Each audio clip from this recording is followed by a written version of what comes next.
Hello and welcome to Do It Yourself channel.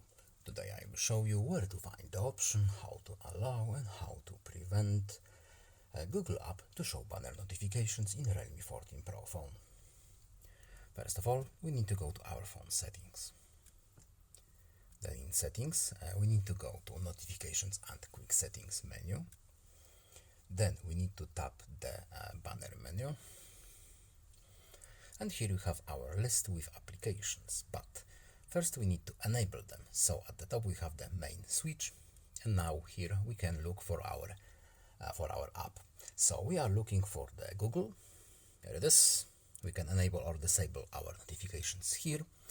Of course, if we scroll down, here we have notifications, blocked applications, so we can search here as well. And that's all. Bye.